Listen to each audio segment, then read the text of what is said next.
ഇടുക്കി ഗ്രാമ്പിയിലെ ജനവാസ മേഖലയിൽ ഇറങ്ങിയ കടുവയെ മയക്കുവെടി വെക്കാനായില്ല. കടുവ കാട് കയറിയിട്ടുണ്ടാകുമെന്ന സംശയത്തിലാണ് വനംവകുപ്പ്.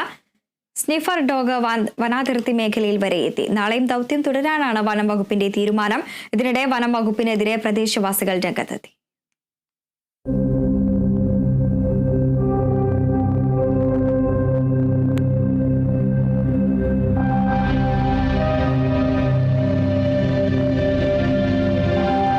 രാവിലെ മുതൽ ഡ്രോൺ ഉപയോഗിച്ചുള്ള പരിശോധനയിൽ കടുവയെ കണ്ടെത്താൻ കഴിയാതെ വന്നതോടെയാണ് തേക്കടിയിൽ നിന്നും സ്നിഫർ ഡോഗിനെ എത്തിച്ച് പരിശോധന നടത്തിയത്.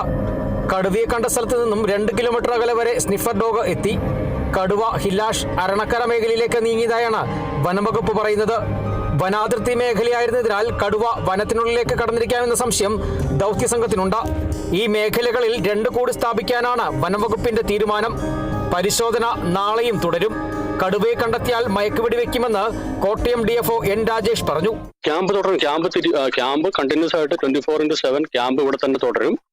മാത്രമല്ല ഇന്ന് നമ്മൾ ഈ മയക്കുവെടിക്ക് വേണ്ടിയിട്ട് സെറ്റ് ചെയ്തിട്ടുള്ള എല്ലാ ടീമുകളും ഈ കണ്ടിന്യൂ ചെയ്യും.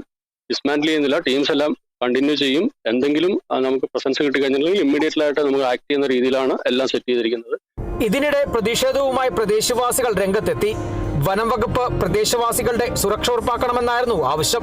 ഞങ്ങളുടെ ഉപജീവന മാർഗം എന്ന് പറഞ്ഞാൽ ആട്, പശു അങ്ങനത്തെ ഈ മൃഗങ്ങളെ കൊണ്ടാണ് ഞങ്ങൾ ജീവിച്ചുകൊണ്ടിരിക്കുന്നത്. അതിനെ ഈ വന്യമൃഗം ഈ ഇടക്കാലം കൊണ്ട് ഈ വന്യമൃഗം വന്ന് ഇങ്ങനെ ശല്യപ്പെടുത്തിയാൽ, അത് വന്ന് പിടിക്കാൻ വന്ന ഉദ്യോഗസ്ഥന്മാർ ഇങ്ങനെ അവമ കാണിച്ചാൽ ഞങ്ങൾ എന്ത് ചെയ്യും? അതിന് ഒരു തീരുമാനം ഉണ്ടാകണമെന്നാണ് താഴ്മയായി നിങ്ങളോടും മീഡിയക്കാരോടും ഉദ്യോഗസ്ഥന്മാരോടും സർക്കാരിനോടും ഞങ്ങൾ ആവശ്യപ്പെടുന്നു. തൊഴിലാളികൾക്കും ലയങ്ങൾക്കും പരീക്ഷ നടക്കുന്ന സ്കൂളിലും വനംവകുപ്പിന്റെ പ്രത്യേക സുരക്ഷ ഉണ്ടാകുമെന്ന കോട്ടയം DFO N രാജേഷിന്റെ ഉറപ്പിലാണ് പ്രതിഷേധക്കാർ തിരികെ മടങ്ങിയത്. Bineesh Antony, Kerala vision news, Idukki.